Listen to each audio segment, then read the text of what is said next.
Hello students, आज हम सीखेंगे कि अगर हमें कोई डिस्क्रीट डेटा दिया गया है तो वो डिस्क्रीट डेटा का मीन, मीडियन और मोड हम कैसे फाइंड कर सकते हैं। So I hope you are ready with your pen and paper. So without wasting much time let us start this video.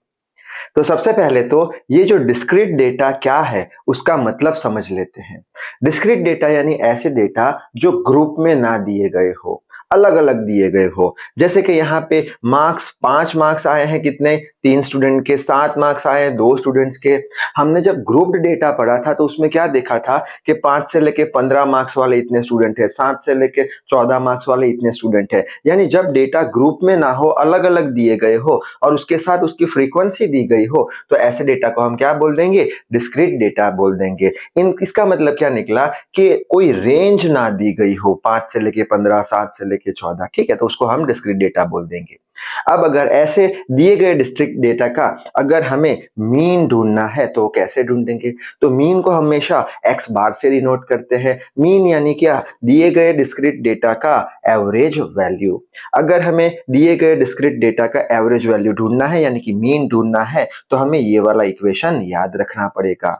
Mean यानी एक्स बार यानी मीन ढूंढने का इक्वेशन है summation of F I into X I divided by summation of F आई। यहाँ पे summation of F आई तो हम आसानी से ढूंढ पाएंगे क्योंकि ये हमारा क्या हो गया? एफ हो गया और ये क्या हो गया? हमारा एक्स हो गया। ठीक है, समेशन ऑफ एफ आई यानी क्या? सारे जो एफ है उसका हम एडिशन करेंगे। सो 3 + 2 5 + 2 8 7 + 3 10। तो ये हमारा क्या आ गया? समेशन ऑफ एफ आई। यानी समेशन ऑफ एफ आई हमने यहाँ पे रख दिया। अब हमें क्या चाहिए? Summation of F I into X आई।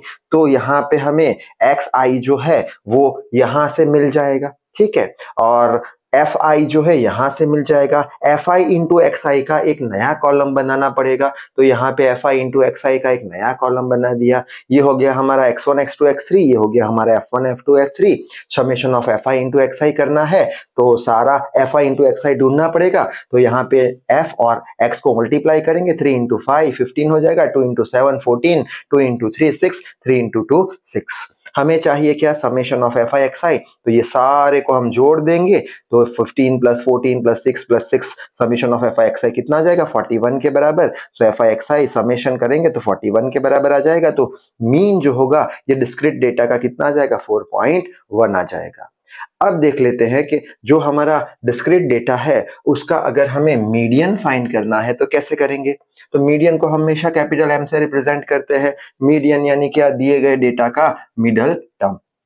अब अगर हमें मीडियन ढूंढना है तो उसके लिए कुछ स्टेप्स हमें फॉलो करने पड़ेंगे। सबसे पहला स्टेप क्या है? सबसे पहला स्टेप है कि जो भी हमें यहाँ पे डेटा देके रखा है उसको हमें अरेंज करना पड़ेगा असेंडिंग या फिर डिसेंडिंग ऑर्डर में। यहाँ पे हम डेटा देख सकते हैं, पहले 5 है, फिर बड़ा नंबर है, फिर छोटा नंबर है, फिर उससे छोटा नंबर है, यानी कोई लाइन में अरेंज नहीं है असेंडिंग या डिसेंडिंग में। तो फर्स्ट स्टेप क्या होगा? हमें अरेंज करना है असेंडिंग या डिसेंडिंग ऑर्डर में, यानी बढ़ते हुए क्रम में या घटते हुए क्रम में अरेंज करना है, फिर ही हम उसे सॉल्व कर पाएंगे। अच्छा, असेंडिंग और डिसेंडिंग ऑर्डर में एक में अरेंज कर दिया हमने, बाद में हमें क्या ढूंढना है? समेशन ऑफ एफ आई ढूंढना है। यानी यहाँ पे हमने ढूंढा समेशन ऑफ एफ आई, वो हमें ढूंढना है। समेशन ऑफ एफ आई हमने ढूंढ लिया, वो हमारा बन जाएगा एन, ठीक है, यानी ये हमारा क्या हो गया? एन हो गया। अब एन के बेस पे दो केसेस आएंगे। पहला केस क्या है कि अगर एन जो है वो इवन आता है, ठीक है, एन जो है इवन आता है यानी कि 2 4 6 8 10 ऐसा कुछ आता है, तब जो मीडियन होगा वो डेटा का मीडियन n/2th टर्म और n/2 + 1 टर्म के बीच में होगा, ठीक है। यानी ये दो टर्म हमें ढूंढनी पड़ेगी। कब? जब n का वैल्यू कैसा आएगा? इवन आएगा। ये दो टर्म ढूंढो और ये दोनों टर्म का क्या ले लो? एवरेज ले लो, और वो एवरेज क्या बन जाएगा? वो एवरेज बन जाएगा हमारा मीडियन। दूसरे केस में क्या होगा? ये जो n है वो अगर हमारा ऑड निकला, यहाँ पे इवन निकला, तो ये दो टर्म ढूंढेंगे, वो दोनों टर्म का एवरेज ले लेंगे, ठीक है। और अगर n का वैल्यू कैसा निकला? ऑड निकला, यानी 3 5 7 9 जैसा कुछ, 11 जैसा कुछ निकला, तब जो मीन होगा दिए गए डिस्क्रीट डेटा का वो होगा n+1/2th टर्म, ठीक है।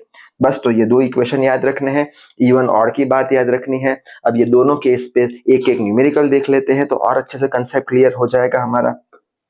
तो यहाँ पे क्वेश्चन लिख के रखा है, यहाँ पे मार्क्स दे के रखे हैं 5 7 3 2 जैसे कुछ फ्रीक्वेंसी कुछ दे के रखी है 3 2 2 3 जैसी, ठीक है। इसका हमें क्या ढूंढना है, इसका हमें मीडियन ढूंढना है। तो मीडियन ढूंढने के लिए हमें कुछ स्टेप्स फॉलो करने थे जो पिछले स्लाइड में देख लिया हमने। पहला स्टेप कौन सा था, arrange the data in order. तो यहाँ पे 5 छोटा फिर बड़ा फिर छोटा उससे छोटा, तो इसको हम एक ऑर्डर में अरेंज कर देते हैं, जैसे कि डिसेंडिंग में घटते हुए क्रम में अरेंज कर देते हैं। तो सबसे पहले क्या आएगा 2 3 आ गया, बाद में 2 से बड़ा नंबर 3 2 तो ये 3 2 आ गया, 3 से बड़ा नंबर 5 तो 5 लिख लिया, 5 के सामने 3 लिख लिया, उससे बड़ा नंबर 7 7 के सामने 2 लिख लिया, ठीक है। फर्स्ट स्टेप तो हमारा क्लियर हो गया। सेकंड स्टेप में क्या देखा था, समेशन ऑफ एफ आई करना है। जो भी समेशन ऑफ एफ आई होगा वो एन बन जाएगा, तो ये हमारा हो गया एफ समेशन ऑफ एफ आई, यानी 3 + 2 5 + 3 हमारा हो जाएगा 8 8 + 2 कितना हो जाएगा 10, यानी समेशन ऑफ एफ आई कितना हो गया 10 10 बन गया हमारा एन। बाद में हमने दो केसेस देखे थे। पहला केस कौन सा था कि अगर n हमारा कैसा हो, इवन हो, तो यहाँ पे n कैसा है 10 है, 10 नंबर कैसा है, इवन नंबर है, तब जो मीडियन होगा वो दो टर्म के बीच में होगा और बाद में एवरेज लेना है। कौन सी दो टर्म, n/2 टर्म और n/2 + 1 टर्म। n कितना है हमारा 10 है, तो 10/2 कितना हो जाएगा 5th टर्म, n 10 है, 10/2 5 + 1 6, यानी जो मीडियन होगा वो 5th और 6th टर्म के बीच में होगा। यानी दिए गए डेटा पे से, यहाँ पे दिए गए डेटा पे से हमें क्या ढूंढना है, 5th टर्म और 6th टर्म और उसका एवरेज लेना है, वो मीन बन जाएगा, तो सॉरी मीडियन बन जाएगा। वो कैसे ढूंढेंगे हम, तो 5th टर्म पहले ढूंढ लेते हैं। तो यहाँ पे हम देख सकते हैं ये 5 मार्क्स आए, उतने कितने स्टूडेंट है, 3 स्टूडेंट है, तो यहाँ पे 3 स्टूडेंट 1 2 3 स्टूडेंट, बाद में 7 मार्क्स ऐसे 2 स्टूडेंट है, 3 आ गए, 4 5, बाद में ये 2 तो 6 7, बाद में 3 तो 8 9 और 10। हमें कौन सा टर्म ढूंढना है, 5th टर्म ढूंढना है। तो 5th टर्म कौन सा होगा, ये रहा 5th टर्म। 5th टर्म के सामने कितने मार्क्स है, अच्छा ये तो कौन सा हम ले रहे हैं, ये तो ऑर्डर में है नहीं, वो ले रहे हैं, तो हमें तो ऑर्डर में है वो लेना है, तो ऑर्डर वाला ये रहा, तो ये रहा 1 2 3 स्टूडेंट, ये हो गए हमारे 2 स्टूडेंट, यानी 4 और 5, यहाँ पे हो जाएंगे 6 7 और 8, और यहाँ पे हो जाएंगे 9 और 10। ऑर्डर जो अरेंज किया है वही हमें लेना है, वरना आंसर हमारा रॉन्ग आ जाएगा। यहाँ पे 5th टर्म ढूंढना है, 5th टर्म ये रहा, 5th टर्म के सामने कितने मार्क्स है, 3 मार्क्स है, तो यहाँ पे 5th टर्म हमारा क्या हो गया 3 हो गया। बाद में हमें 6th टर्म ढूंढना है। 6th टर्म कैसे ढूंढेंगे, ये रहा 6th टर्म, 6th टर्म के सामने कितने मार्क्स है, 5 मार्क्स है, तो 6th टर्म के सामने कितने मार्क्स है, 5 मार्क्स है, यानी 3 और 5 के बीच में हमारा मीडियन आने वाला है। एवरेज लेके हमें पता चल जाएगा, तो 3 + 5 / 2 एवरेज ले लिया, तो 8/2, तो मीडियन हमारा आ गया 4। तो ये कौन सा केस हो गया, ये केस हो गया जब n का वैल्यू क्या हो, इवन हो, तब ये दोनों के बीच में मीडियन आएगा। अब हम ऐसा केस ले लेंगे जब ऑड आता हो, ठीक है। तो यहाँ पे दूसरा न्यूमेरिकल लेके रखा है, यहाँ पे हमें देके रखे हैं मार्क्स और यहाँ पे देके रखी है फ्रीक्वेंसी। अब यहाँ पे फर्स्ट स्टेप क्या है, हमें ऑर्डर में अरेंज करना है। तो यहाँ पे 2 बड़ा नंबर उससे बड़ा, यानी यहाँ पे बढ़ते हुए क्रम में है, तो यहाँ पे अरेंज इन ऑर्डर तो है ही है, ठीक है। तो फर्स्ट स्टेप तो हो गया हमारा। सेकंड स्टेप हमारा क्या था, सेकंड स्टेप में हमें समेशन ऑफ एफ आई ढूंढना था, तो ये हो गया हमारा एफ, इसको ऐड कर दो, 3 + 2 5 3 8 और एक 9, यानी n हमें मिल चुका है, n कैसा है 9 है, n कैसा हो गया हमारा, n हो गया 9, कैसा हो गया ऑड नंबर हो गया।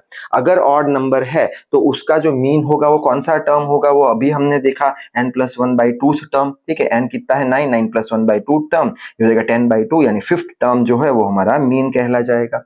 अब 5th टर्म कैसे ढूंढे, तो यहाँ पे 2 मार्क्स आए, ऐसे कितने स्टूडेंट है 3, तो 1 स्टूडेंट 2 स्टूडेंट 3 स्टूडेंट, फिर यहाँ पे 4 स्टूडेंट 5 स्टूडेंट 2 ही स्टूडेंट है, यहाँ पे 3 तो 5 6 7 और ये लास्ट में रह गया 9 नंबर का स्टूडेंट, ठीक है। हमें कौन सा टर्म ढूंढना है, 5th टर्म, तो ये रहा हमारा यहाँ पे 5th टर्म, ये हमारा हो जाएगा क्या 5 हो गया, तो ये हमारा क्या आ जाएगा 6 7 8, ठीक है, और ये 9 एज इट इज आ गया। तो यहाँ पे 5th टर्म ढूंढना है। 5th टर्म के सामने कितने मार्क्स है, 3 मार्क्स है, तो 5th टर्म के सामने कितने मार्क्स है, 3 मार्क्स है, तो 3 क्या हो गया हमारा, 3 हो गया हमारा मीडियन।